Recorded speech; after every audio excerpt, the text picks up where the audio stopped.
you very much. So, today's topic, facilitating English through drama. Again, we are honored to have you, Mr. Sean, with us today. And the first thing I'm going to, first, of course, introduce Mr. Sean, and then we're going to start the questions. And then we're going to have questions from all of you. Mr. Sean is going to be very happy to answer them all for you. Mr. Sean leads the development of the English Play English curriculum, which aims to facilitate English language learning through the medium of drama. He holds a BA honors in business management and Chinese language from the University of Central Lancashire, in addition to a postgraduate certificate in education. Mr. Sean is considered an innovative, revolutionary pioneer in international education within different cultures and countries, has worked within the Chinese education industry since 2012, and has experienced various crucial and innovative roles within the field. He started as an ESL teacher and eventually became an IB work school coordinator. He champions the use of drama as a tool for facilitating language learning and recognizes the many benefits this type of creative language education can bring children across the world. In addition to the curriculum being used in schools in China, Mr. Sean leads EDUNION UK to also host yearly drama camps and student exchange programs in the UK, where international students are able to put what they have learned through the curriculum into practice in an immersive English language environment alongside local students from the UK. Welcome, Mr. Sean, today. And the first question I am going to ask Mr. Sean today is a very, very important question. This question is the following.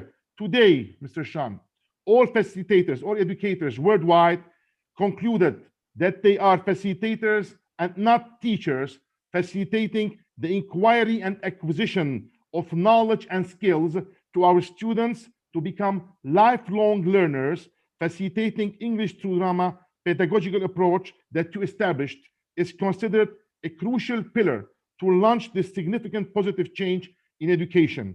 Can you explain to us how drama plays a significant role in creating this needed facilitating environment in education, please? Yes, of course. Well, it's a pleasure to be sharing with you today. I'm very happy to hopefully be sharing some useful advice, useful knowledge regarding facilitating English through drama. With regards to facilitating the environment within education, I believe that in order for this type of education to be successful, where teachers facilitate learning rather than directly teaching, there are three elements that must be addressed in order to give students the optimal learning experience. Firstly, teachers must be trained how to facilitate effectively. They need to know how much input to give without taking over. And similarly, they need to know how to support the students effectively while still challenging them and giving them ownership over their own learning. The second element is the environment must also be enabling for this kind of learning to be effective. Looking at things such as the classroom layout and even the classroom atmosphere all have a big impact on the effectiveness of this type of education. And finally, students themselves have to also be prepared. It can be quite challenging for students when they first experience this type of education. Often the timetable of children these days is so packed full of extracurricular activities that when they actually have time and the freedom to make their own choices, they find it very difficult to know what to do. So by taking a step back from our children's education and not micromanaging it at every step, we actually give our children the opportunity to grow by themselves, discovering new knowledge and making their own connections. It's said that by getting students to actually be part of the planning process for a unit, they can gain as much as 30% of the knowledge just through this alone. It's my belief that the open-ended and cross-curricular nature of drama education is the perfect vehicle to drive this self-help model of learning forward. I think a key component of drama English learning is to firstly empower students to have the confidence to express their ideas and contribute to lessons without the fear of being wrong. It's essential to celebrate unique contributions by students and explain to parents that even maybe when a student gets an answer incorrect, actually this is beneficial for us as educators, because firstly, we have an opportunity to assess and identify what a student does or doesn't know.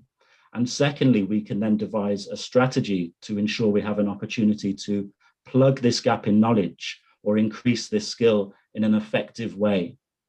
At the very least, the dialogue that this opens between facilitators and students give us the opportunity to provide personalized feedback based on the students' needs, which have been identified by their contributions to the lessons. This attitude of risk-taking by students, shaped by the attitudes instilled through drama education, can really lay the groundwork for this type of self-help learning to be successful. I think if we take this into consideration, we can see that drama education can really be the key to unlock the opportunities within this style of learning, helping students to realize their potential, not only within drama and English language learning, but across all areas of their studies. I think this type of education relies on students having the capacity to question new knowledge, explore alternative ways of doing things, and actively making connections between what they know and what they're trying to find out. These sorts of skills can be nurtured by making them a habit for students.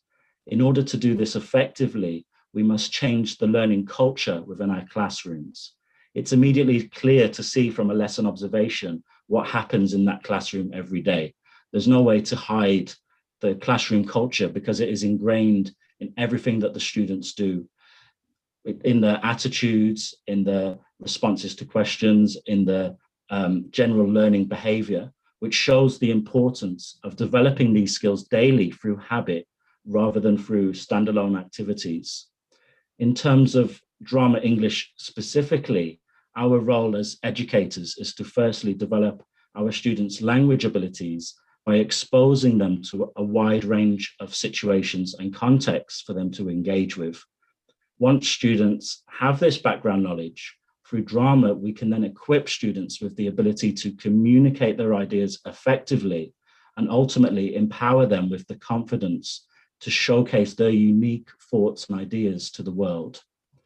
In summary, drama, and specifically drama English, are absolutely crucial pillars to establishing a facilitating learning environment, a learning environment where the contributions of individual students are valued, an environment where teachers take a step back and give center stage to the students, and crucially, an environment where students are celebrated and encouraged to be active participants in their own learning.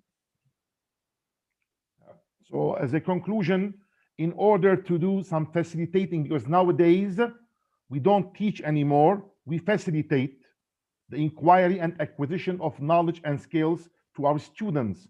To do that, of course, we need very important mediums like drama and art, and that's why drama will be very, very helpful to create that facilitating environment.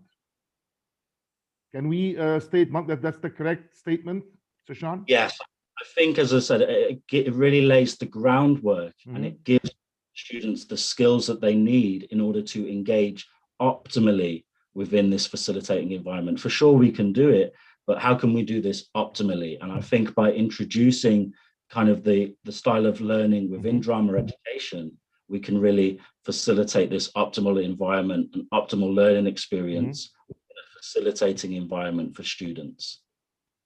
Thank you very much, Mr. Sean. And of course, dear educators, you can post your questions on the Zoom chat. And later on, of course, at the end of the webinar live discussion, Mr. Sean will be more than happy to answer all those questions, and you can ask them the questions live too at the end of the seminar. So, second question, Mr. Sean, facilitating English through drama is a very creative and innovative pedagogical approach to facilitate English to the 21st century learner.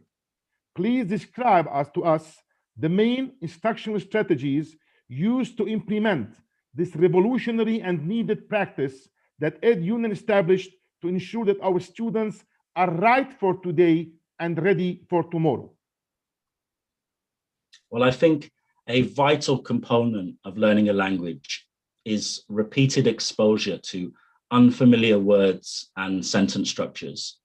The exact amount of times a learner must be exposed to a new word or sentence structure will differ from learner to learner because it's impacted by the size of a learner's vocabulary in the target language and also the innate abilities. But nonetheless, repeated exposure to new language is essential.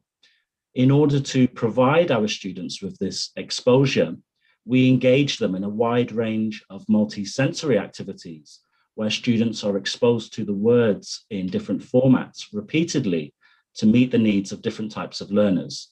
So for example, we ensure that students have the opportunity to see, hear, and touch the target vocabulary as many times as possible by playing a wide variety of language games, which involve the students hearing and producing the target language over and over again. Of course, in order to make this learning fun and effective, we must use a whole range of interesting activities to increase this exposure.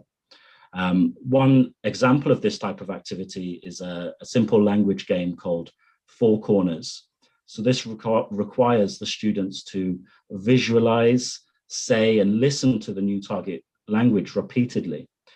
So for example, for this game, we will first maybe choose 4 new vocabulary words that we're focusing on. We'll place them in each corner of the room, and we'll get one student to close their eyes, and they will be in the middle of the room, and the rest of the students will choose a corner to stand by. So they will look and they will choose one of the vocabulary words to stand next to. The student in the middle will then visualize the location of the different words. So they're making that connection. And then based on where they think the most students are, they will say that word, and anybody who is in that corner is then out of the game. So the students will then choose a new corner and the game will continue like this. You can get the students further involved by getting them to decide upon new vocabulary for each one, or you can make up further rules for the game. This game is particularly beneficial for students as it's firstly a fun way to get lots of the practice in, seeing, hearing, and saying the new words over and over again, but it also gives the opportunity to create concrete memories of the new language associated with movement, which makes it much easier to retain long term. There is a theory of disuse based on research by Elizabeth and Robert Bjork, which suggests that actually forgetting knowledge and then revisiting it after a set period of time can be very beneficial to transfer that knowledge into our long-term memories. So for example, according to the Ebbinghaus forgetting curve, after just 20 minutes of being taught a new topic, students are likely to only remember 58%. After 24 hours, this drops to 33%. And after 31 days, just 21%. Of course, there are flaws with this theory as the rate of knowledge retention can change from person to person, depending on the perceived importance of the knowledge, also the individual differences and anything they knew previously. Regardless of this, it stands to reason that after time, we will slowly forget what we have learned.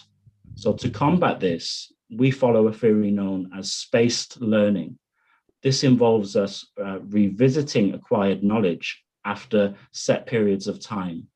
And this helps students retain a much larger percentage of what they have learned and ensures that new knowledge becomes ingrained in the students' long-term memories. And this is why drama is such a fantastic way to develop students' language abilities. We can, for example, include key target vocabulary within different drama activities, such as requiring students to create short scenes or dialogues using specific vocabulary, or we can make sure that target vocabulary is integrated into the drama scripts that we use. And this is the reason why at EDUNION for our curriculum, We have purpose written all our stories and scripts to ensure they're optimal for improving our students' language, and they are pitched at the perfect level for our students, ensuring that we're challenging them, but also not putting them off by it being too difficult. Unfortunately, though, remembering words is not enough for effective communication to take place. And this is what we believe to be the downfall of other alternative styles of English language education, which focus on constantly increasing vocabulary and sentence structures, but not giving students enough practice to apply what they have learned over a set period of time. So for sure, when students first learn, it looks fantastic to show off to parents all the progress that's been made, all the new words that their children have learned. But this is just an illusion of learning. What happens 3 months down the line, and how meaningful were the learning experiences for the students, and have they retained that knowledge?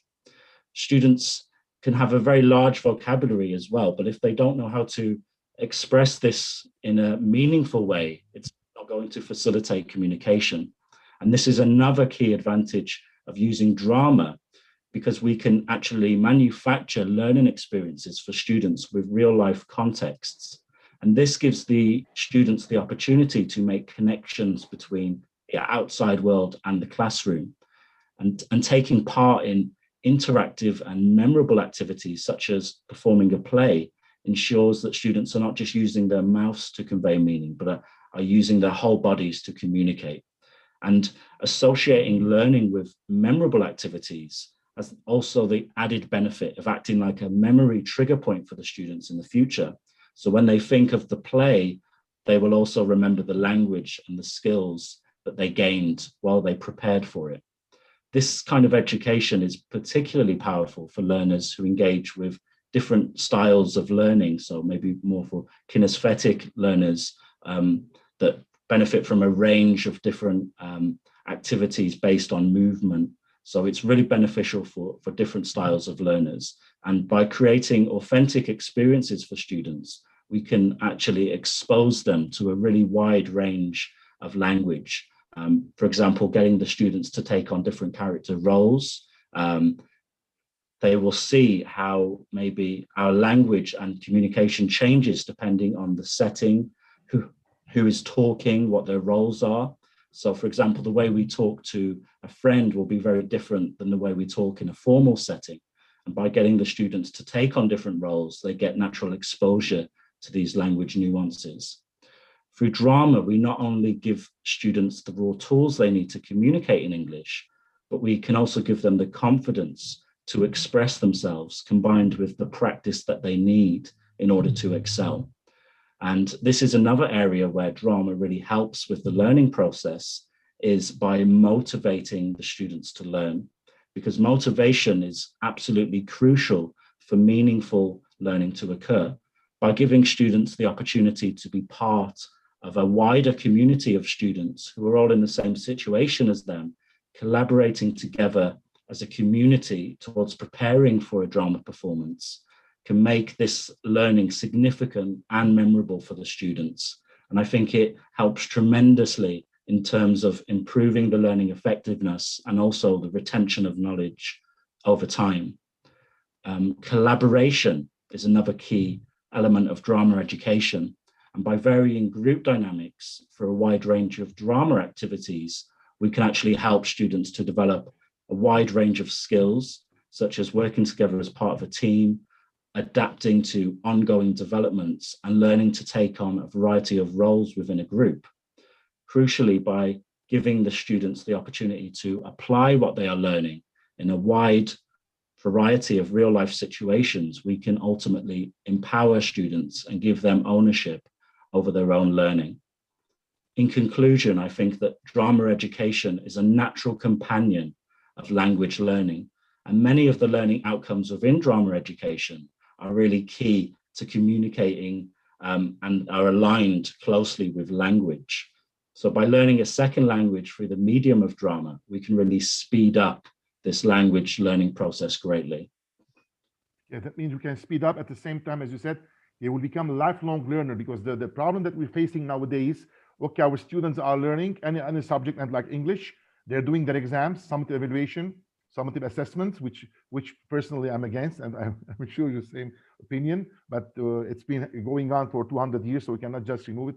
And they do the exam, they get an A star, A plus, and after 2 months, ask them one questions, nothing, because they did not acquire the right knowledge and skills. They just memorized, and they solved past papers, and they learned the vocabulary and everything, but they did not really, because we want them to become the first main objective for today's learning is to become lifelong learners. And here again, art and drama is playing a major role in that.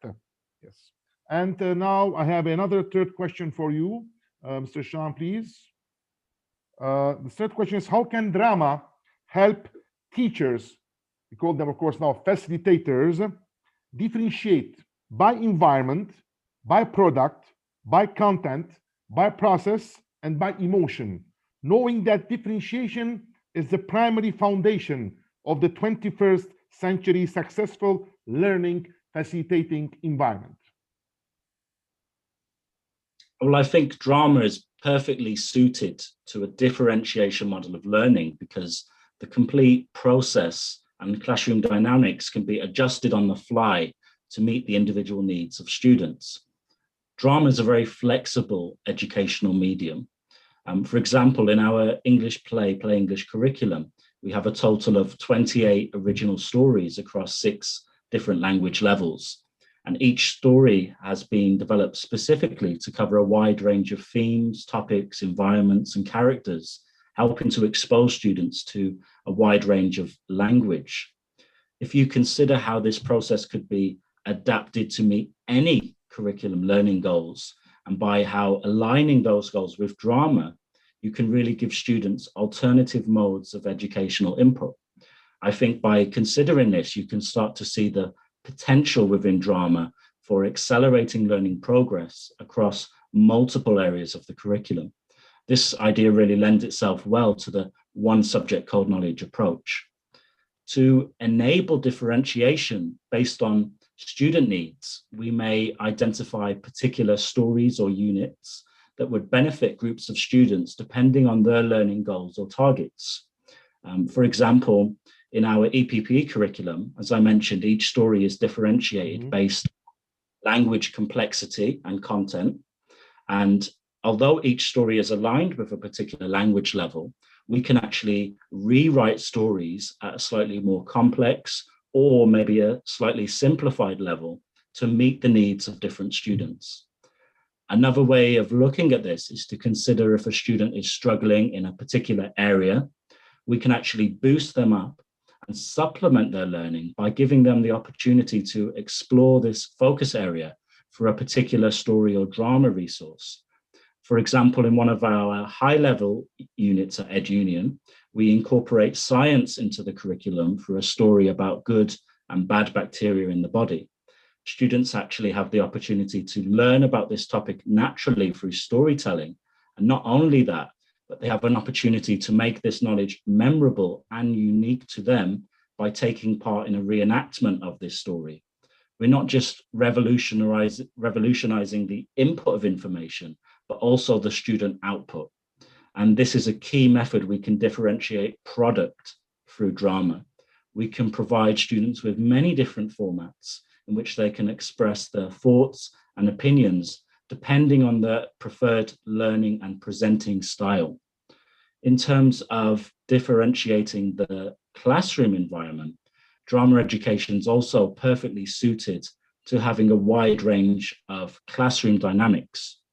So when we do activities with different types of group dynamics, we naturally have to rearrange our classroom to facilitate this. Yes. For example, in one activity, we might have students working in different pairs throughout the same session. The advantage of this is that naturally within each pair, students have to adapt and will take on different roles within the pair based on the characteristics of the two students. And this is a key skill for the students to be learning. One way we can do this quickly and efficiently is we could have a speed meeting layout in the class where we have 2 rows of chairs. This row is group A, this row is group B. The students will maybe talk to each other for 45 seconds in pairs, and we will blow a whistle. All the students in group B will move down one chair, and immediately every student in the class has a new pairing. What we can then do to further differentiate is we can we can listen, we can assess, and we find this group of students is doing really well, and we want to challenge them further. So we make a new row of students over here, and then we will split the class. So maybe we can get this group of students to discuss something slightly different or challenge them, or maybe this group of students, we can give some additional input to help them. So we can really change the group dynamics within drama education quite easily. With regards to differentiating content, by exploring new story themes and scenarios, we can expose students to a wide range of situations, helping them to think about and express a variety of different emotions. This process is fantastic for developing different target learner profiles for students, or developing awareness of particular character traits, as students are required to consider stories from other viewpoints and perspectives. For example, we may give two halves of the same class two alternative versions of the same story. In one version, we portray the character as good, and in the other version, we portray them as bad. For example, in one version of Goldilocks and the Three Bears, she's very greedy, she's selfish, and she steals the poor bear's porridge, and she is the villain. But in the alternative version, we can get the class to consider how this poor, starving, very cold girl is lost and lonely in the forest, and we're so happy that she finds a warm house and some lovely porridge to eat. And by getting the students to discuss these differences, it's a really interesting concept, and we can differentiate the outcomes that they get. And by exploring stories such as this creatively, we can really alter the contents of particular learning units and study resources. I think in conclusion, it can be said that art, and specifically drama, can actually simplify the differentiation process, as these subjects naturally lend themselves to individual interpretation, and they provide a platform for creativity. When a subject or learning environment facilitates this, it becomes much easier to differentiate for students. According to the Montessori school of thought, the moment that the students feel they're being taught, they will not learn. Through drama, we can facilitate all types of education while still empowering the students and making the learning engaging for them. That's outstanding. So that means that we have a lot of facilitators and teachers worldwide, and we tackled this in a previous webinar. They're having difficulty in differentiating, and based on our experience for years, we notice always teachers coming, oh, Mr. John, it's too difficult, it's too complicated. How can I differentiate some people? The low achievers, the other high achievers. I have some gifted, some talented. So here, drama can play, as you said, Mr. Sean, can play that connecting bond between all of them to connect all this, and so to simplify the differentiation process within the classroom by its different 5 pillars: emotion, environment, product, process, all those pillars. Thank you very much. Another question for you too, Mr. Sean. Nurturing the 21st century learner profile is integrated within schools' daily learning and facilitating habitat. How facilitating through drama pedagogical approach can help facilitators, I mean by the teachers, of course, nurture the 21st century learner profile of our students? So I think for sure this is a very important development within education, to instill this and nurture this positive 21st century learner profile for our students. I believe it's our aim as educators to help students reach their potential, not only in terms of their drama and English language abilities, but across all areas of life. And this is why it's so important for us to help nurture the students' habits and skills, rather than teaching them facts, which often change and can easily be accessed anyway by typing a question into a search engine. So in terms of drama English, we can help our students to become better communicators by giving them the confidence to express themselves in another language. We must give students the opportunity to practice communicating with others, and also give them the opportunity to listen to other people's ideas, because this is a crucial element of drama education. This way, we can help students to develop their own communication style based on their own experiences. It's also important that students have something valuable to communicate. And this is why we aim to make our students more knowledgeable about the world around them by learning about a wide variety of issues through the many stories that we can explore through Drama English. By exposing our students to natural language used in a variety of contexts, students are able to pick up on those language nuances that I spoke about earlier, which would be much, much harder to acquire through traditional textbook teaching. Through exposure to different viewpoints and perspectives, we can instill balanced, caring, and reflective attitudes amongst our pupils, as demonstrated by the flipped story example I gave in the last answer about Goldilocks. We can also encourage our students to be collaborative inquirers by giving them tasks they must work together to complete. For example, we may ask a group of students to work together to recreate particular scenes, or perhaps create a single freeze frame to represent a whole story. We can even get the students to use their bodies collaboratively to represent different physical objects. By varying group dynamics, we can really change the learning outcomes of particular activities. We can encourage our students to be risk takers by giving them the autonomy to be creative with their own expressions and choices.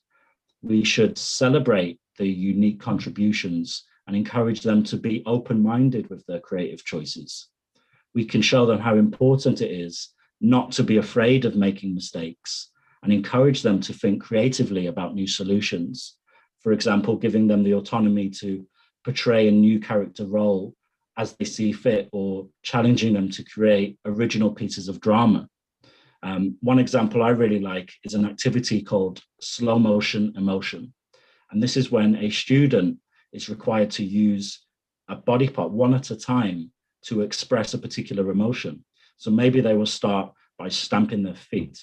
They'll just stamp their feet, and the rest of the class will watch, and they will try to work out what emotion is being expressed. The student will then move to their knee, and they will start maybe slapping their knee, or then move their hand, they will start banging their fist on the table. So the students will think, okay, maybe they're portraying anger.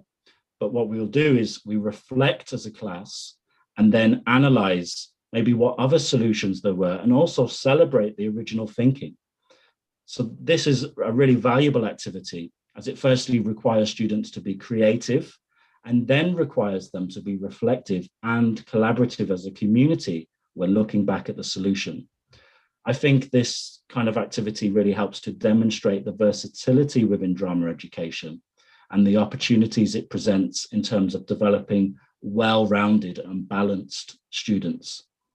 In summary, I believe that some of the examples I've shared show just how transdisciplinary drama education is, with not just crossover benefits for learning other subjects in the curriculum, but the tremendous potential to equip students with personal attributes that will be crucial for them going forward in their adult lives.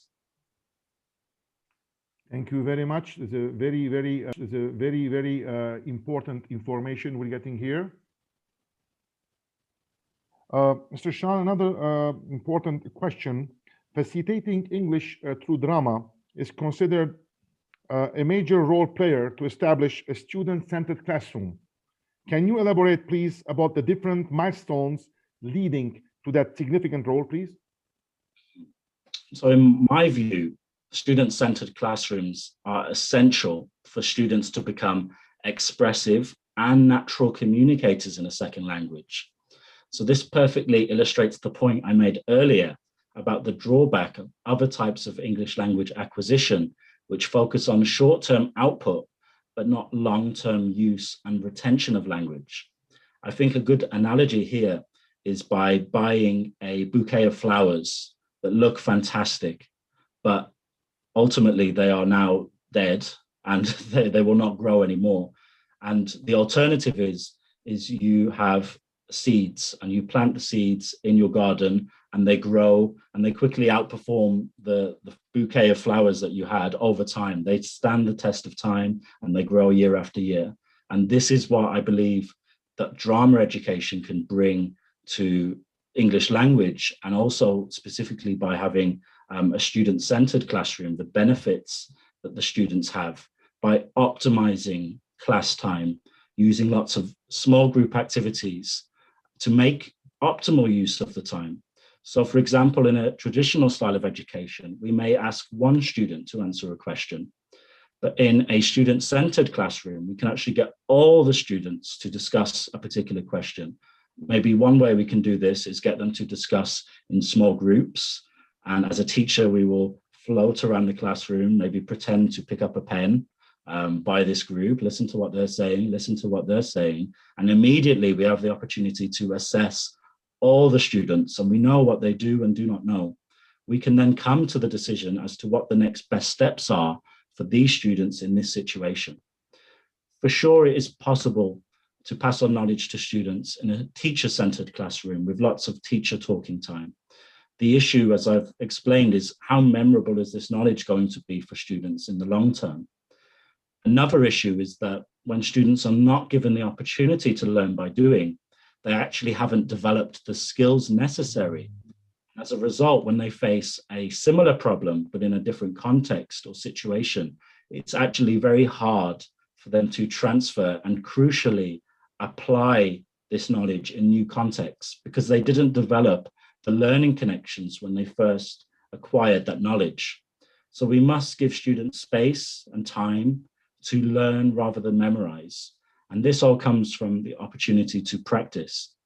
The interactive nature of drama provides the perfect collaborative environment for developing the English language level of students. And by ensuring that students are at the forefront of the classroom experience, they have actually a lot more time communicating in the target language, both in front of an audience and also between peer to peer, through the many collaborative activities that we incorporate into drama English education. It's said that 10,000 hours of practice are needed to truly master a skill. And if we consider this implication when learning a language, it shows how important it is that students are actually talking and applying and listening and reading and writing in lessons. And we must engage students in an active and facilitating environment with students actually contributing, because practice does make perfect. And by making small tweaks to activities, it's possible to greatly increase individual student time, maximizing the impact of the lesson and also increasing student engagement. For example, there are many other ways, in addition to the small groups example I gave, that we could increase student engagement. One example I like is maybe the traditional activity where we get one student to read in front of the class and everybody else is looking out the window, nobody's listening. And when it's their turn, they don't know where they are and they've got to look on the page. But what we can do, we can actually make a small tweak to this activity.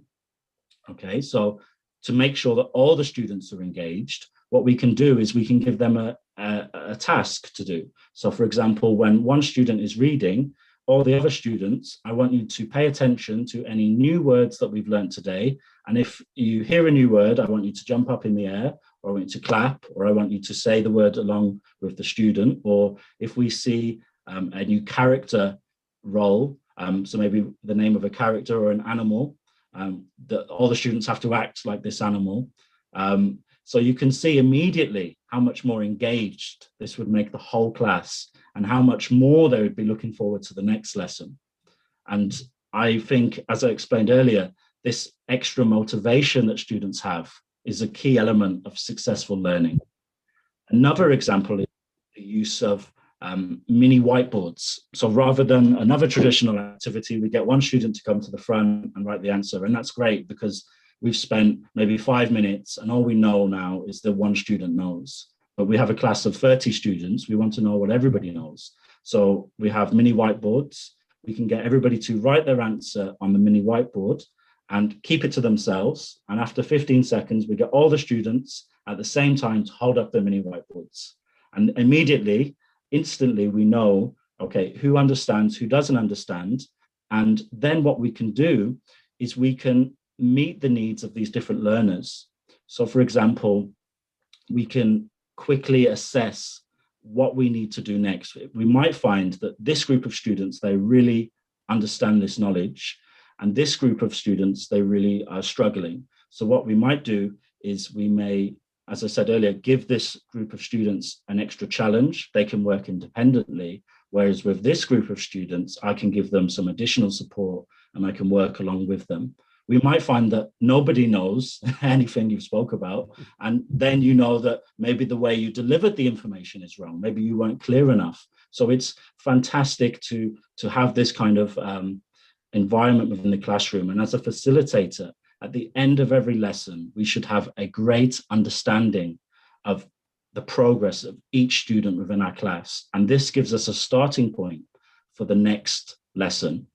And I'm sure that as facilitators start to use these kinds of methods more, they will find that classroom behavior improves, classroom management becomes easier because you have children on board, they're on your team, and it makes it much easier to pass on knowledge this way and create a positive learning culture within the classroom. I think that drama can be the perfect method to create a student-centered classroom because it requires all students to be active participators. It relies on the mutual exchange of ideas, and to do this well, communication is key. Yes, I agree. Great, very, very useful information, Mr. Sean.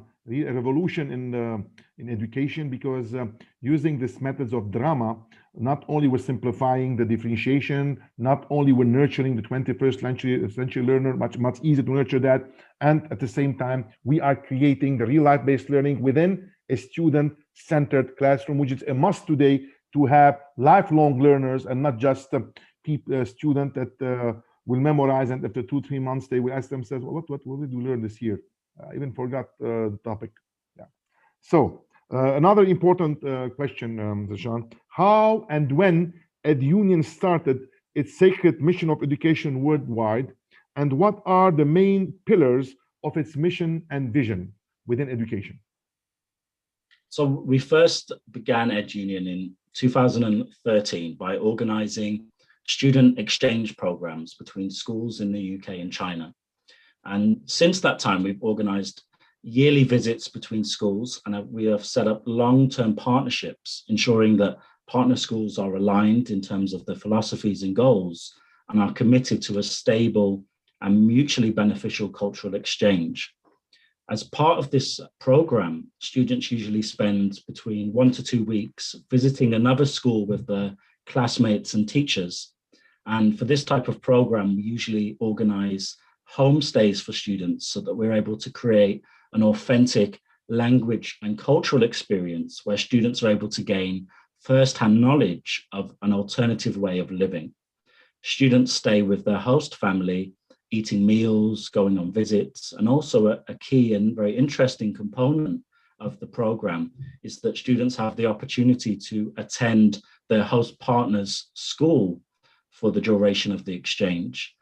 So in order to increase the impact of this student exchange program, we also get each student to submit their personal profiles and match students up for their homestays based on similar interests and personalities.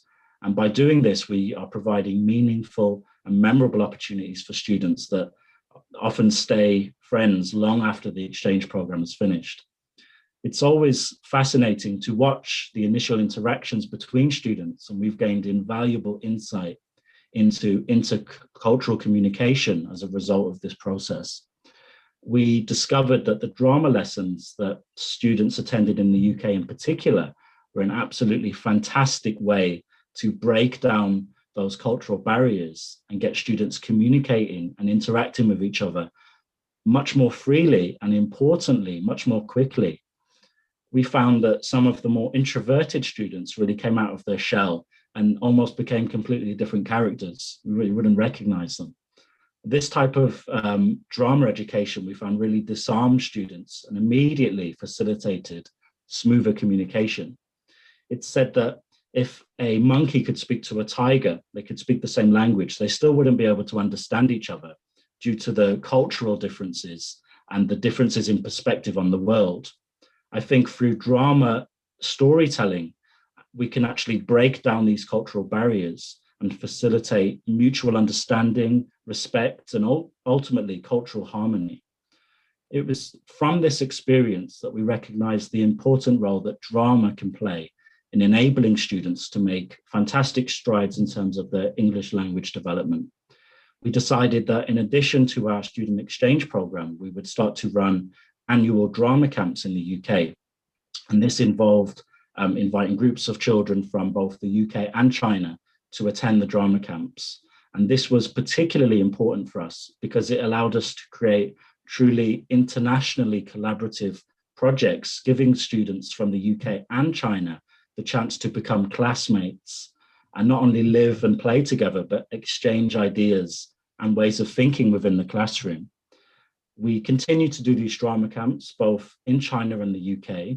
And this process actually inspired us to create the English Play English curriculum in 2017. It's a comprehensive English language curriculum that blends drama education with English language learning.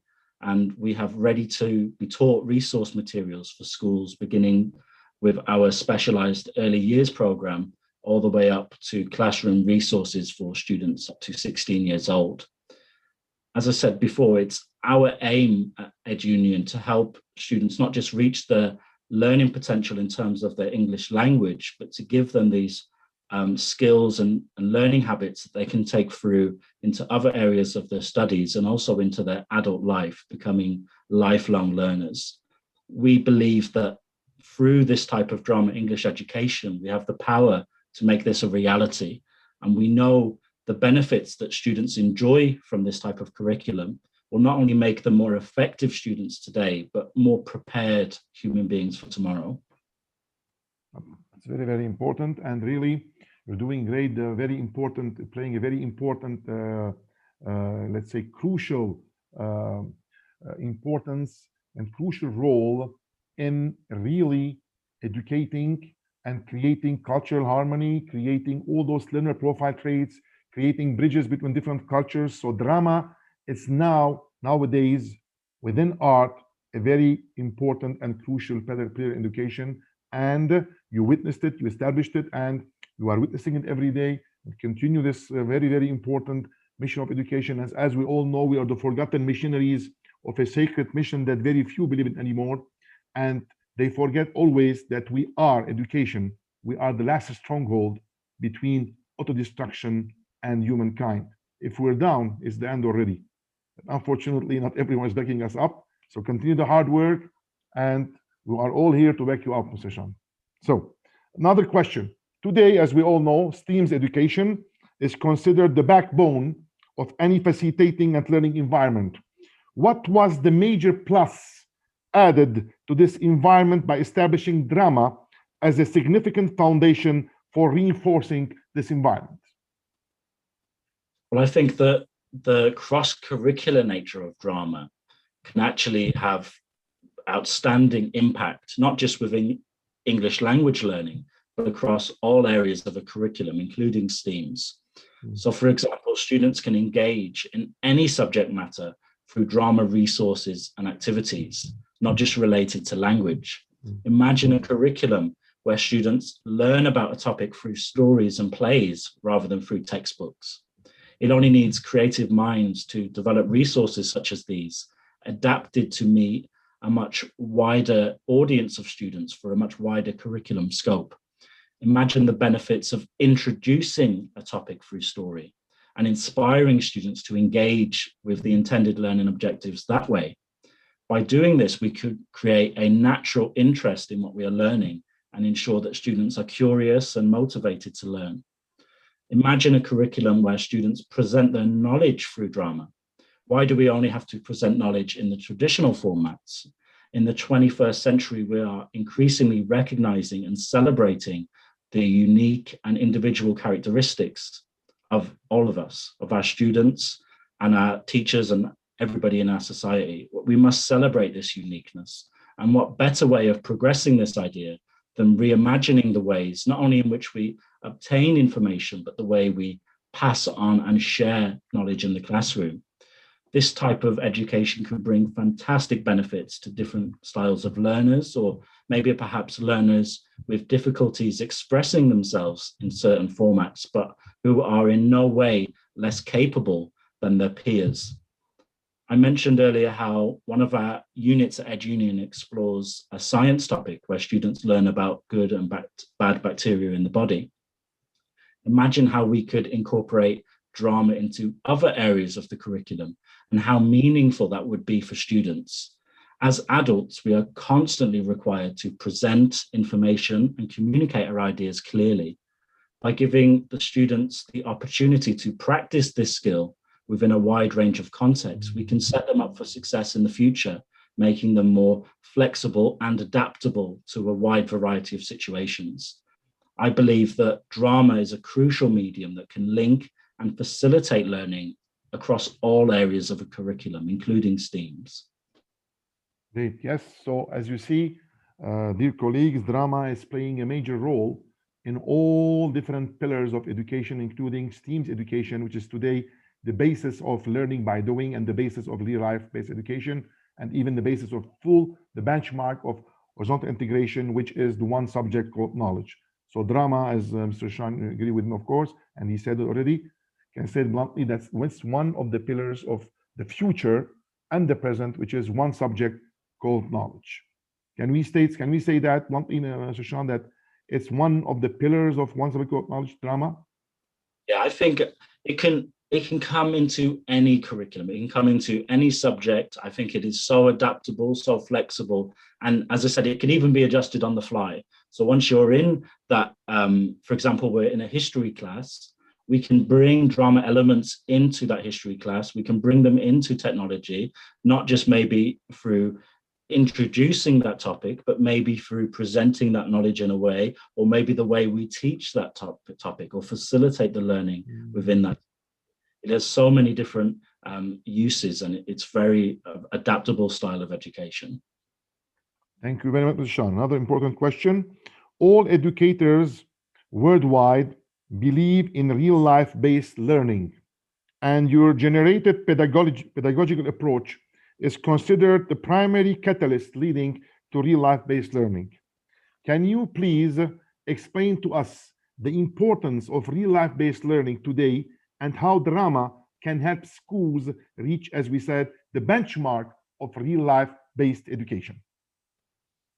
Well, I think real life-based learning is an integral component of an effective education system in the 21st century, because after all, our knowledge system in the 21st century, because after all, our knowledge and awareness of the world around us evolves. The facts that we knew before become obsolete, but the skills we develop and our experiences remain with us. I feel that drama has the potential to be the missing link between more traditional styles of education towards a more real life-based learning system. The real-world connections that stories can bring to the classroom can give students much greater levels of motivation to learn, which, as I explained earlier, is such an essential component of effective learning. And not only that, but the added meaning to the students by providing a connection to the outside world in the classroom can ensure that any learning that takes place is much more memorable for the students and easily accessible by them, as it directly relates to the world in which they live. They can make the connections. They understand why they are learning this. Through stories, which have always been the traditional way that we have passed on knowledge as humans, we can access any area of real life-based learning. By designing our curriculum specifically to cover a wide range of topics, we can give students the opportunity to make connections, building up their experiences with different situations and contexts, developing well-rounded skills within our students that they're able to readily apply in their interactions outside of the classroom. And this is perfectly illustrated by the opportunities that we provide for students on our student exchange program. They learn in the classroom, and then they have the opportunity to apply this knowledge, communicating with real-life peers from around the world. Through this style of education, we can achieve a wide range of learning objectives, stimulating the learning progress in a variety of ways. We can, for example, facilitate the PRA roadmap, giving students the passion to learn, making it relevant for them, and instilling positive learning attitudes to ensure that students take what they learn in the classroom and apply it within their external lives too. We can ensure that we are encouraging students to become lifelong learners, making use of the 4WH, asking when, where, why, what, how. Through stories, we can instill this sense of wonder in our students and create personal connections with facilitators and fellow peers, helping to break down these barriers to learning progress. I think that the real life-based nature of drama education and its adaptability can really help students to meet the needs of a variety of situations and can really help to develop their problem-solving skills. Yes, so because if we're going to create a passion, relevant, and attitude for students, we need drama for sure, and drama will play a major role in creating the PRA roadmap environment, which will lead to real life-based education, which is the most important factor now, because students are keeping asking, why are you teaching me all this? What am I going to do with it? When I'm going to use it? Where am I going to use it? And how this is going to help me to improve my life? Okay, if he's not convinced, he will not listen to you. Even if he will not listen to his teacher, he will just memorize to get an A+, and that's it. After a couple of weeks, you'll forget everything. So that's not education. So that's why drama here plays a very important role. Okay. Another question, important question. Yeah. Please make sure to 1 second. Yeah. Okay. Thank you. Yeah. A lot of schools nowadays opt for the one subject core knowledge approach that we talk about it. Do you consider facilitating through drama a powerful promoter of the one subject core knowledge approach, and why? Well, once again, I think this is why drama has such potential within a 21st century model of education because of its cross-curricular nature. So in primary schools in the UK, what we actually do is we map the curriculum for the whole year, and we create resources to guide us on where we can implement cross-curricular ideas throughout the different topic strands. For example, how we incorporate arts or technology into what we are studying in history. I think this style of education is really effective because it gives students a much more practical understanding of the knowledge and skills they acquire in school. So we don't focus on the particular facts that we are learning. We focus on the skills that we need to develop in order to obtain these facts. And often drama can really help with this goal. As John explained, the purpose of education is not to study for specific exams, but I think it's how to retain knowledge and skills and crucially apply them in the outside world when facing unfamiliar problems and situations. I think often when you have the traditional style of education, they know exactly what to do in the one situation. But if we change the parameters, it then becomes totally different because they cannot apply the skills. They only remembered the facts, but they didn't know the skills. And this is why drama is a fantastic way to engage students in the one subject called knowledge approach, as it has unlimited potential to facilitate learning opportunities for students across all subject areas. And in our case, in terms of developing English language, the inclusion of multiple topic areas is ideal for language acquisition as we learn about the vocabulary needed for history, for technology, for maths. We can really develop our students' vocabulary and also the sentence structures, giving them a much broader and richer range of language. I see drama as a vehicle that all other subjects within the curriculum can jump on board with to further and enrich their own learning goals. The possibilities really are endless, and the preparation time for many drama activities is actually quite low. Sometimes just our bodies and minds is all that we need to inspire students to learn. And there are countless examples of drama activities that require very little setup. So there's really no excuse not to take advantage of these fantastic activities. I agree 100%. So as we see, dear educators, drama is a very, very important, crucial pillar in everything. One subject called knowledge, all the different approaches that we are using now in 21st century learning education. Another important question, sorry, sorry. Drama is considered a significant pillar of arts, combining many fields and aspects of arts. Do you agree that art is a crucial pillar of education and that education cannot survive without art, or you consider this statement a wildly exaggerated one? No, I agree completely. I think that it's important that education systems understand that each student is a unique individual and will benefit from different types of learning. As all the students are so unique, they will naturally not end up doing the same jobs as each other. So this illustrates the importance of incorporating art and a rich range of subjects and disciplines into any curriculum. Because after all, we're not preparing students for one role in society. I rather see our role as educational facilitators to open up possibilities for students in order for them to make their own path, having had the benefit of a wide and varied education. So incorporating art into the curriculum offers alternative modes of educational input and also enables the learning capacity of different types of learners. It gives students the opportunity to express their knowledge and contribute in different ways, developing a whole range of invaluable skills that would have been neglected in a curriculum that ignores the arts. So I think that creating well-balanced individuals should be at the forefront of any education system. And I think sometimes education systems are too one-dimensional with their focus on measurable success rather than what is best for students in the long term. And I believe that a varied and interesting curriculum can expose students to possibilities that they may never have known existed for them until it would probably have been too late. So often professions require us even to begin preparing from high school or even before. And sometimes we may not actually discover what we enjoy doing until we are adults, at which point we're already locked into a career path that maybe doesn't suit us or doesn't allow us to utilize our natural abilities. So by opening up possibilities for students whilst they are young, we can help to expand their horizons, ensure we are unearthing any hidden talents while students still have the time to act upon them. And it's crucial that students have the benefit of learning a wide range of skills at school.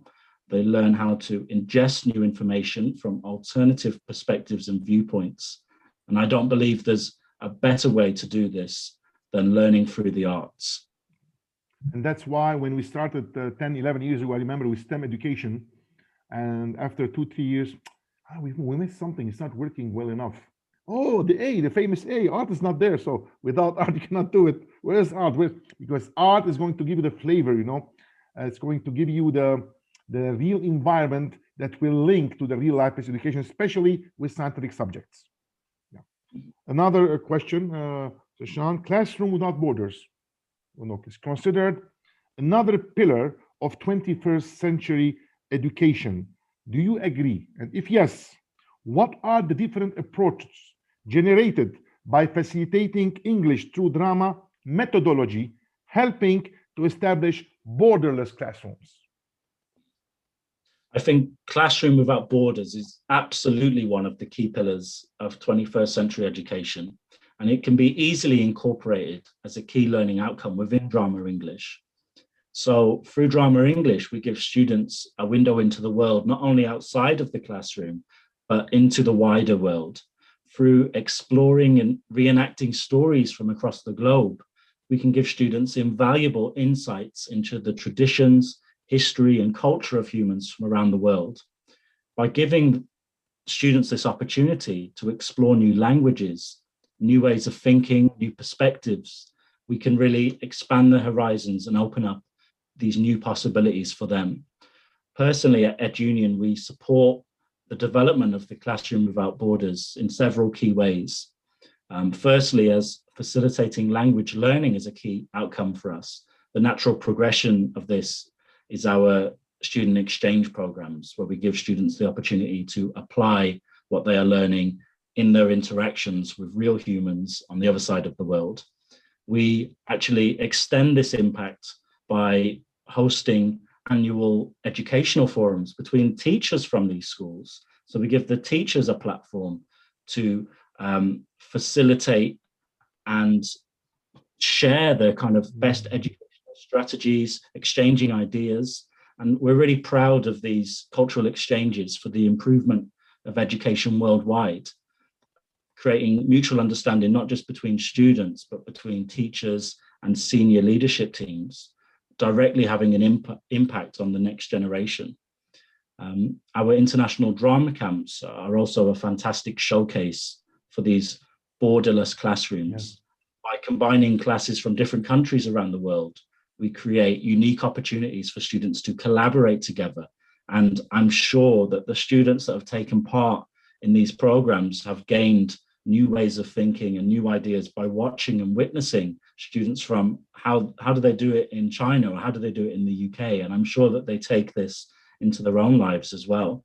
It's amazing to watch the process happening in the classroom, and you can immediately see the priorities within different schools for different styles of learning, and you can see the different educational philosophies just by watching how they approach activities.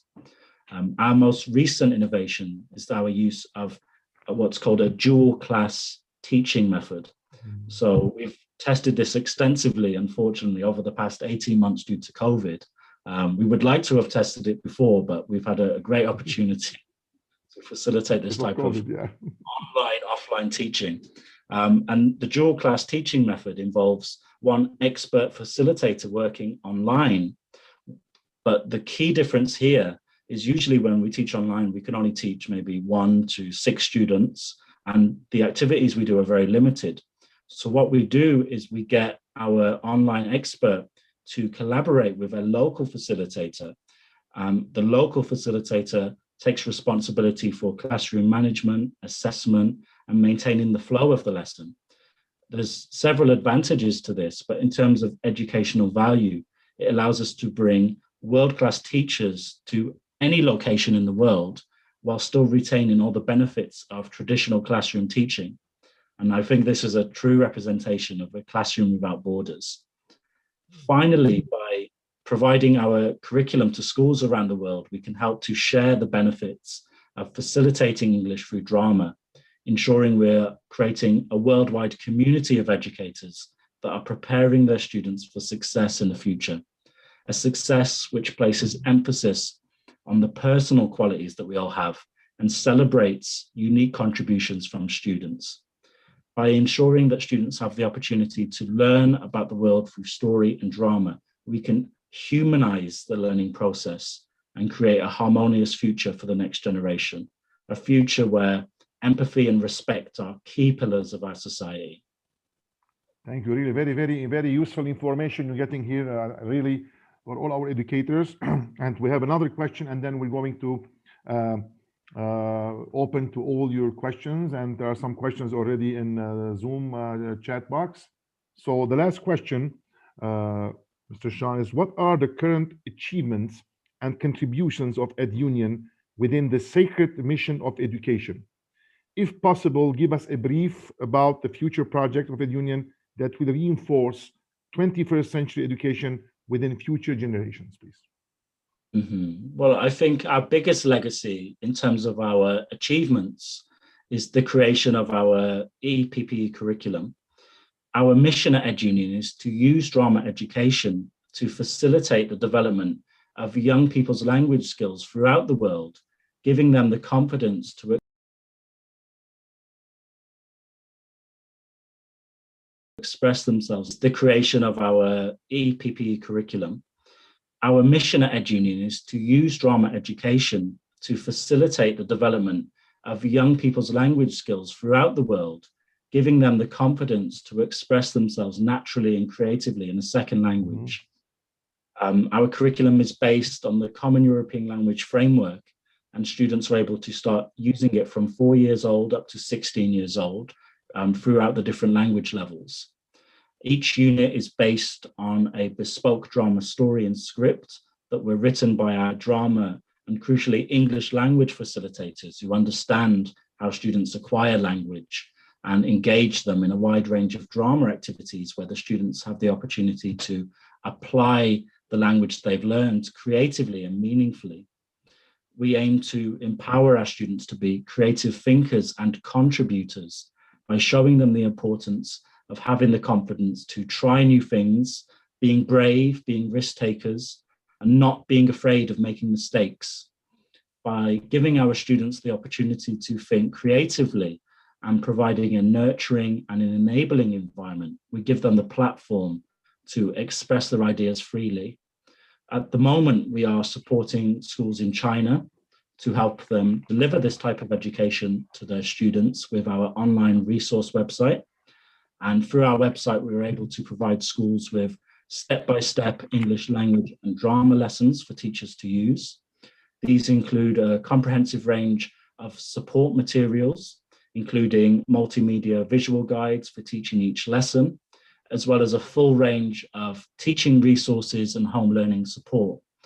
Our drama units are accompanied by a wide range of drama resources such as dialogues, monologues, and drama scripts. And students themselves are also able to access our online resource website to recap on the contents of each lesson and engage with the learning resources at home. We've also developed an innovative new type of educational tool, a drama box that students are able to use at home to practice new dialogues and scripts that they've been learning during lessons. So students are encouraged to use their imagination and creativity to develop their own stories and dialogues using their drama boxes at home. All of our resources contain audio guides for students so they can actually listen along with their teacher at home, listen to their teacher's voices, and maybe do this with parents or by themselves at home. So going forward, we want to expand our impact by helping other schools from around the world deliver this new and innovative style of education, which puts students and their needs at the forefront of our thinking within the classroom, helping to set them up for success in the future. We're planning to further this vision by running international drama camps in new locations around the world, and we're hoping to connect with like-minded educational facilitators who share our passion for English language learning and drama education. This summer, we're running multiple summer camps in collaboration with the Huatuan village, and students from local schools will be taking part in 5-day camps where they will collaborate together to put on amazing drama performance in English. And we are providing step-by-step plans for the teachers and detailed director's notes to help with rehearsals and a wide range of fun and interactive drama activities for the students. We are ready and able to collaborate with different schools from around the world to put on fantastic student exchange programs and drama camps. And we can also provide our EPP curriculum to interested schools. And we can also deliver online training to optimize its impact. I would love to hear from schools or training institutions that may be interested in collaborating with us. And I'd also love to share some more information about our upcoming summer camp in collaboration with the Huatuan village. Yes. So yeah, so our we have 2 phases for our summer camp. As I said, we have a total of, I think there will be 4 drama camps in total, but phase 1 is between July 20th and 24th, and phase 2 is July 27th to the 31st. And in this camp, students will have 5 days to collaborate together with students from different schools, creating that collaborative environment and working towards preparing for a drama performance in English. They will be doing lots of interactive drama activities to prepare before finally learning the script and taking part in an activity such as this. And as I explained earlier, you never remember the knowledge first and then, oh, I remember the activity. You always remember the activity and then the knowledge. So I think taking part in summer camps such as this are such invaluable experiences for students to have the opportunity to apply their learning and be a part of a wider community. I think it's a fantastic experience for students and one that will stay with them long after the summer camp is finished. Thank you very much, Mr. Sean. And that's the English Drama Summer Camp that One Kwan Village and EDUNION is hosting together. It's going to happen in July. This is just a sample of the schedule, the agenda. And of course, we have upcoming webinars and lab discussions. Before we start with the questions, Mr. Sean, it was a very useful Q&A session, and I'm sure that a lot of questions are waiting for you now. We have another 2 webinars for this academic year. On June 26th and 21, live discussion with the international art and culture philanthropist, Mr. Gian Domenico Pandovan. He is going to tackle on how culture and cultural exchange can nurture the 21st century learner-student profile traits, and especially creativity, innovation, and global mindedness. And then on July 10, we have a live discussion with the international knowledge and adventure-based educator, Mr. Colin Widley. He's going to talk to us and discuss with us the importance of adventure-based education, a major pillar of the 21st century education. And here is the different contact of Mr. Sean Hughes. You can ask questions, and after asking your questions, you can, of course, contact him and contact us, and we're more than happy to help you, guiding you through how to facilitate, how to teach English through drama. And now, please, we are open to all your questions. Yes, go ahead, please. First, let's hear some live questions from the different colleagues and educators worldwide. Go ahead, please.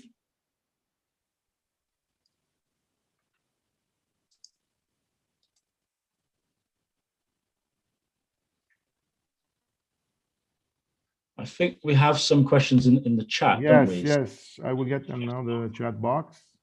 First one. The first one is from Ms. Anna Dovanesian. She's asking how to develop and improve students' written speech by using drama. What kind of methods do you use in this case? Okay, so this is an interesting thing. So drama is so beneficial because it can develop all the 4 aspects of language. So reading, writing, speaking, and listening. So in terms of written speech, what we can do many creative writing tasks. So for example, we can give students a story, and then what we can do is we can get them to finish the story or write an alternative ending. Or maybe for this story, we can get them to create a dialogue between the 2 main characters, or maybe they can create a monologue for one character. So there is many different types of writing activities that we can actually do within drama. Obviously, this becomes much easier to do as the students' language abilities improve, but it's more difficult when the students are much younger, but we can still get in some valuable writing experience by getting them to take part, as I said, in the monologues, improving their reading before, as they get to the level where they can contribute and write their own. We could even get them to do scripts. So there are many different ways that we can facilitate the improvement of writing within drama. Yes. We have another question. A lot of questions on the Zoom box. I will choose the most important ones. Okay. Yeah. How to enhance and empower students with special education needs through drama? This one is a fantastic way. This is a fantastic method to meet the needs of students with special needs, because, for example, if students find reading hard, or they struggle when reading aloud or something like this, in a traditional style of classroom where we have this huge textbook and immediately students are going to switch off. But through drama, we can actually vary the input that we give students, and not only the input, but the outcome as well, product. So depending on the student's individual needs, we can devise a strategy that allows them to prosper despite any difficulties that they have. So if they find it difficult to read, we can give them audio resources that they can use. We can give them visual stuff as well, pictures. If they like learning through movement, we can provide lots of different physical activities. So it is really adaptable to the needs of all different types of students, which is why I think drama education is so invaluable not just within English language learning, but across all areas of a curriculum. For sure, I know students that I've had in the past would have benefited greatly from having this opportunity to learn and process information and present information using different styles. Yep. Thank you very much, Sean. Yes, Mr. John. Question. Yes, go ahead, please. Yes, this is go ahead, Salah. please. Yes, go ahead, please. First of all, thank you very much, Mr. Sean and Mr. John, for this very informative interview. I have certainly learned a lot of things from you guys. You are brilliant educators, and especially some of the techniques that Mr. Sean mentioned, I will definitely use them in my classes. First of all, I mean, there is no doubt, as you guys said, English drama is a meaningful and fun approach that would motivate students to learn, improve their public speaking skills, their English proficiency level in the process. And as Mr. John said, it would make students life learners instead of students who just study for the test. And as soon as the test is over, they start forgetting what they've learned because they didn't store whatever they learned in the long-term memory. Therefore, drama creates an authentic and normal environment for learning while having a great amount of fun. But okay, I think, I mean, for this to work, I mean, all students should be included, right? And, you know, that includes also the introvert students. I mean, I teach oral English at a public middle school, and one of the biggest challenges that I face at the beginning of every school year is the shy students, you know. And Mr. Sean and I talked about this last time. We had an interview, but right now I'm interested in knowing, as a facilitator, how could you motivate shy students, introvert, to act and to take part in a drama activity? And if there are any techniques that you could share with us, that would be really much appreciated. Sure. Well, thank you very much as well for your kind words and your contribution as well. In terms of this, I think this is the real benefit of this new style of education compared to the past. I know 100% when I was a student at school, the teacher would randomly choose one student to read out in front of the whole class. Huge anxiety for the students who are not used to this, and it's just everyone's just listening, and it's very nerve-wracking for some students. So what we do within drama education is we can really prepare students to present their information to the group by firstly getting them to do it in small groups. So for example, we might give this task. Firstly, we can give it to students to do in pairs, and then what we can do, we can go to the introverted student, we can check that they know the answer, that they are performing it correctly, give them a boost, say, wow, you're doing a great job, John, that is fantastic. This way, John immediately feels much more confident. And then we say, okay, everybody, we're going to get some pairs to share. John has a fantastic answer that he can share with you all. And this way, you know that John is not going to fail because you went over there, you checked with John, you might even give John the answer. But this improves his confidence. He feels much more able to contribute. And by taking it step by step, firstly, maybe in pairs, maybe then they will join a slightly bigger group before doing it as a class, we can really prepare them and hold their hand every step of the way. Yes. Yes, thank you very much, Sean. Another question. Okay, Miss Aline, go ahead, please. She has a question. Miss Aline Nassim, go ahead, please. I actually want to add to what Mr. Sean has said just now regarding assigning tasks to smaller groups. For those shy people, I could even have them, if you ask my humble opinion, for them to be delivering the stage directions. So they are not actually participating in the drama itself. So for example, instead of having them build that anxiety and get that panic, well, they will be the ones to monitor. And in this way, they gain the confidence by just delivering simple instructions one at a time. And then later on, they might be the ones to be in, just like, look at me and then follow what I'm doing. So they are like kind of telling them how to act when they are actually doing the acting.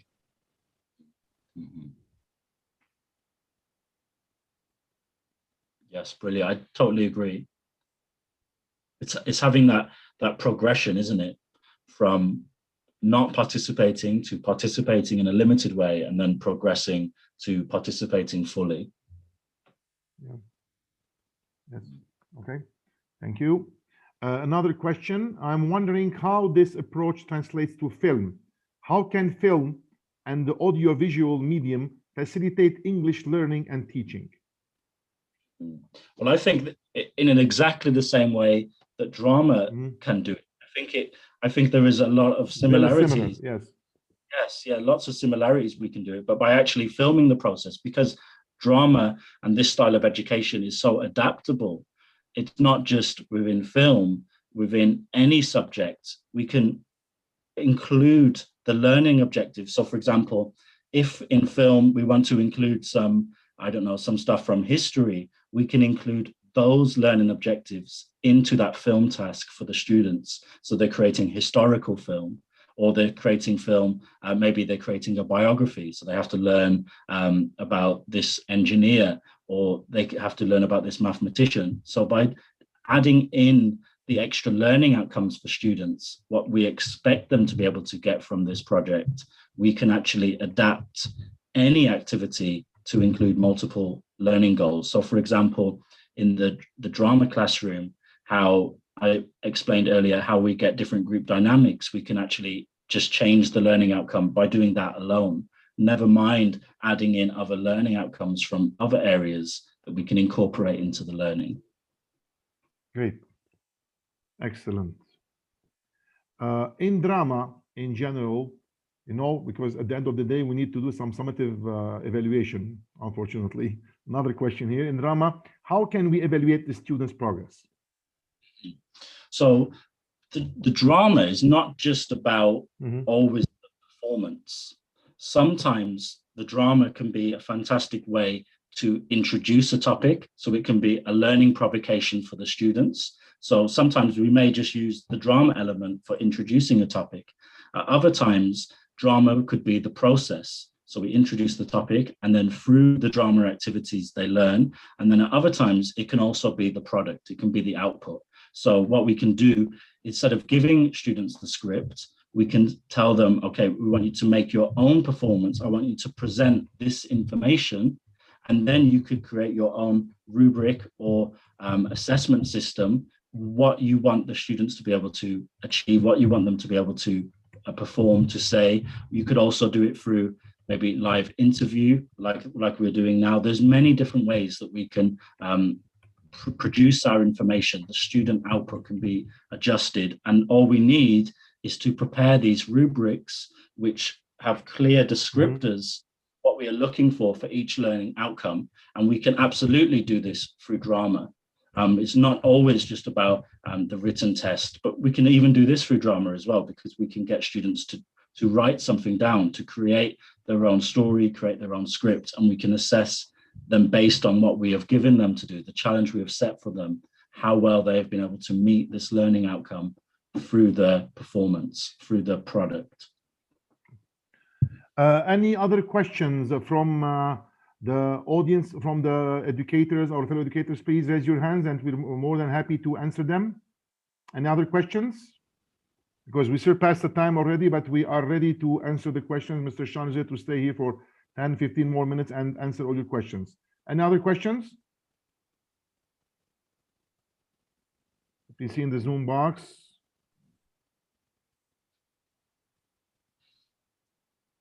Okay, now another question. Now many educators and school leaders would ask this question: how can participating in drama help a student and his parents understand the marks she scored?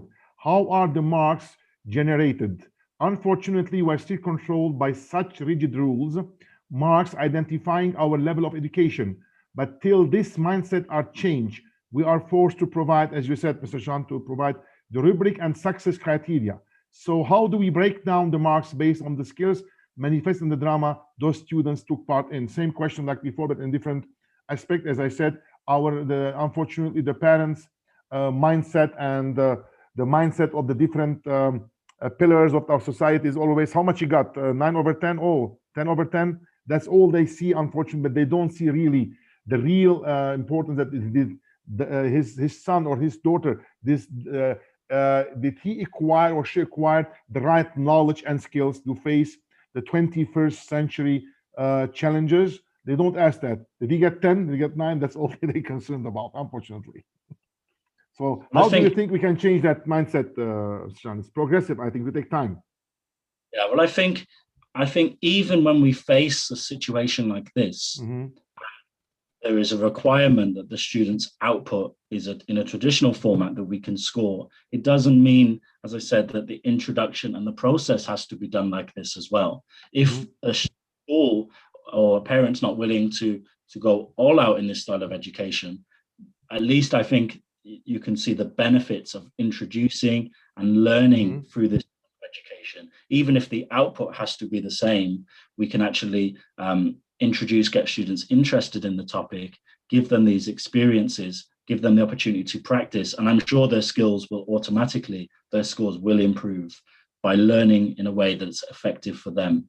But ultimately as well, we can actually score the rubric. So we could have maybe 5 different descriptors of what we are looking for, and we could give the top descriptor a score, and that way we are still able to produce these scores for parents, but they're based on our observations rather than directly, is this right or wrong? They're based on our observations, and we have evidence for this. We take pictures of the process, we have videos of the process. So it's all there. We're not just saying these things, we have the evidence to prove what we are saying and why we have given this score, what would have got a higher score, what would have taken the score down. And then we can share this with students, we can share this with parents, and that way then they can work with us, because parents are such a huge part of a child's education. We couldn't do this alone. We need the parents. We also need a supportive school management system that enables us within this environment. Yes. I agree 100%. Any other questions? Okay, there is a request, not a question. Can you provide us as teachers with workshops that help us learn how to really teach drama? Of course, no problem. We can provide you with many workshops, and we'll discuss this with Mr. Sean after this very interesting and very useful webinar today, live discussion. And we're going to do a series of workshops in the future that will help you how to facilitate English through drama. And you can ask those questions directly to Mr. Sean or to us. We just shared his contact information, okay? And we're ready to help me, Huang Quan Village, Mr. Sean and EDUNION in many the different future workshops to assist our educators in their sacred mission of education. Any other questions? Excuse me, Mr. John, please. Yes, go ahead, Mr. Fuad, please. Yes, first of all, thank you very much, Mr. Hughes, for this very insightful presentation full of innovative approaches and methods that really simplify our roles as facilitators. You mentioned a number of drama-based, engaging and differentiated activities. Now, my question is rather very applicable to the times we are going through now. I mean, I'm talking about the pandemic, of course, and having to conduct where education has to take place basically online most of the time in many parts of the world. My question is, do you have any recommendations on how to make use of technology in drama-based language education? Thank you.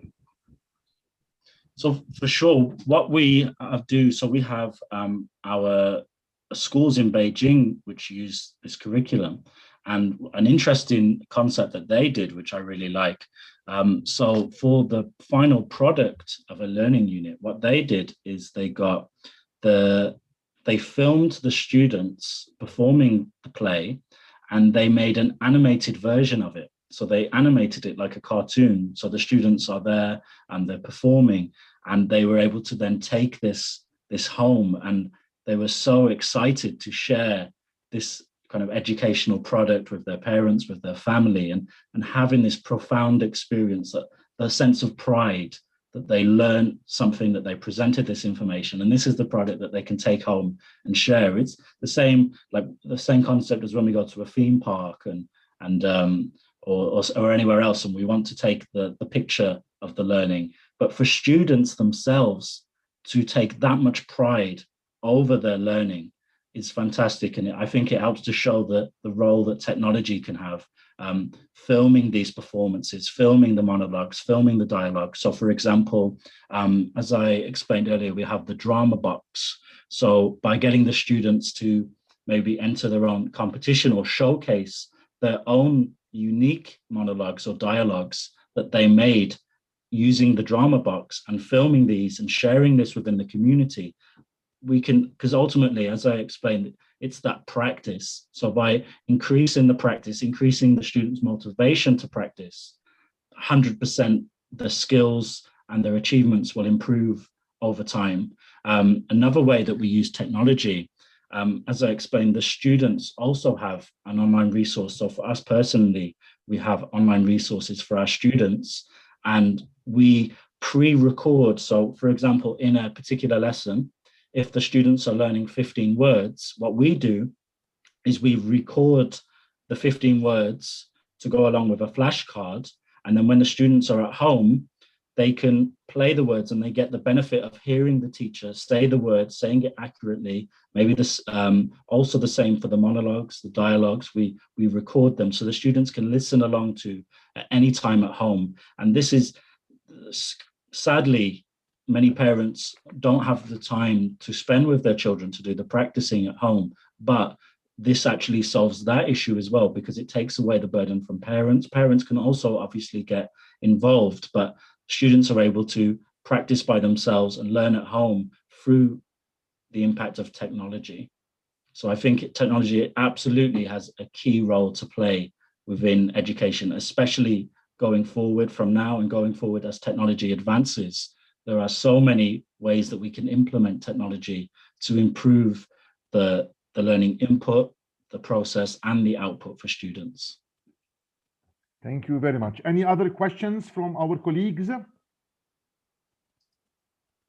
Thank you very much, Mr. Sean, for today.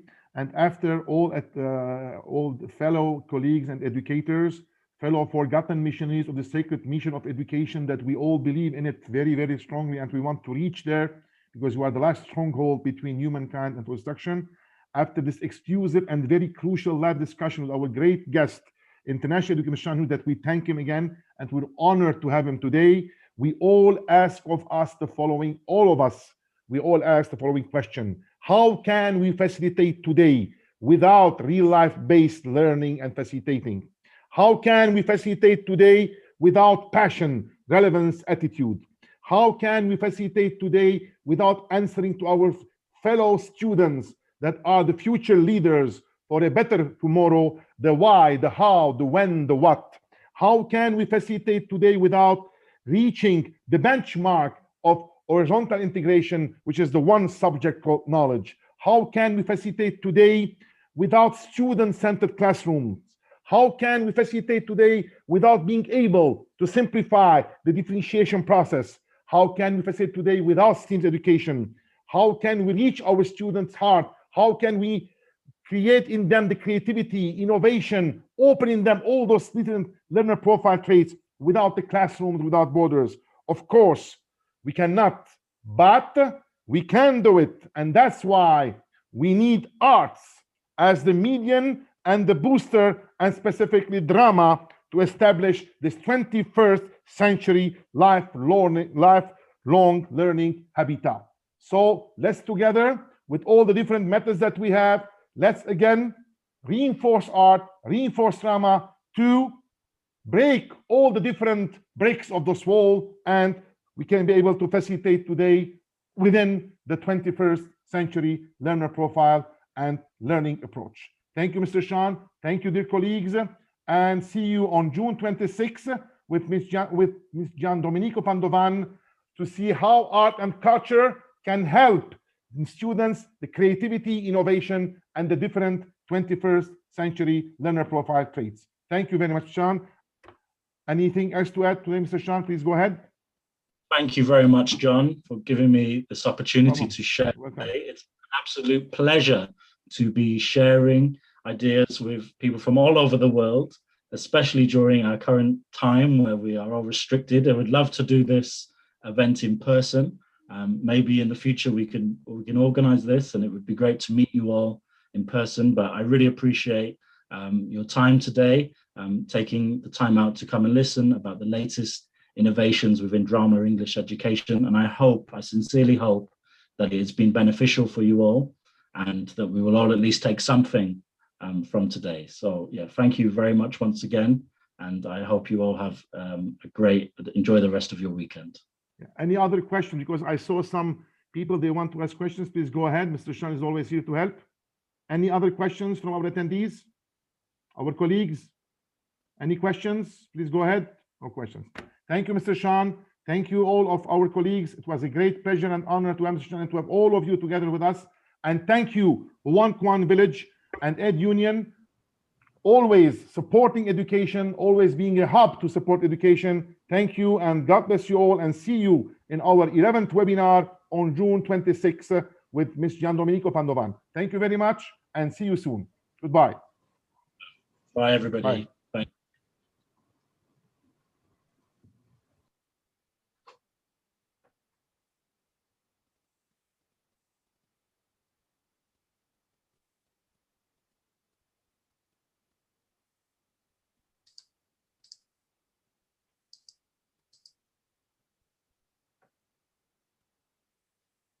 If any other questions, we're always here. Go ahead, please. Feel free.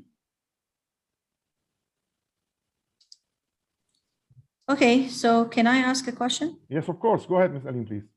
I'm so sorry. I didn't have the chance to say hello. I didn't have the chance to do anything. I was involved in support sessions, and I was so frustrated because I missed the intro and everything. No problem. But I also missed the part where you mentioned the summer camp.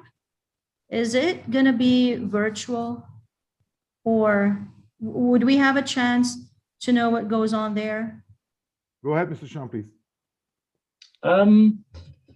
Well, there's potentially we do online education. So we have online lessons that we do that we can deliver this kind of thing. If there is a demand there and students there, we could also do a short-term drama camp online. But we are able to do that. In terms of the particular one that we're doing in the summer, I'm not sure it would be beneficial for students to mix with that, for the reason that for our online education, what we do is we specifically make use of tailored drama scripts with less character roles, because the students' numbers are much less. Maybe we will have drama scripts with 5 or 6 students in, and then we also make use of the drama box. We get the students to do the monologues, the dialogue. So we have specially made online lessons that can be delivered online to students. So if there is a demand there, for sure we could facilitate that, and we're happy to work with anybody from around the world to help share this new style of education. But eventually, I mean, whoever is there for now are those who are in China. No one came from abroad, right? Yes. For this one, yes. Yeah, for this one. Usually, I think, John, you have international drama camps also at the Hua Village, but due to the COVID, it's difficult to do at the moment. Hoping that very soon we'll have a, let's say, a word like before COVID. We're hoping that very soon, September, October, so we can start doing all those international camps again, because really with COVID for the last 16, 17 months, we're suffering a lot because of COVID. But if there is a demand, if you don't mind me asking, where are you located? I'm in the UAE. Okay, because if there's a demand in the UAE as well, we can also do these kind of drama camps in the UAE. We could bring facilitators with us and organize these kinds of drama camps as well. Okay, interesting. Something to look into. Yes, yes. Yes, Dr. Bedros. Good idea, Mr. John. Yes, yes, of course. Thank you, Ms. Aline. Thank you very much. Thank you. Dr. Bedros, if you have a question, go ahead, please. No questions? Okay. Any other questions? Okay. So No questions, all is clear. Okay. So see you all on June 26th. Thank you very much, Mr. Sean, and God bless you all, guys, and see you all, dear colleagues, on June 26th. Thank you, Mr. Sean. Very honored to have you today. Thank you. Bye. Very much. Bye. Thank you so much. Thank you. Have a Thank nice you. day, everyone. You too. Thank you. Goodbye. You too. Bye. Bye. Bye.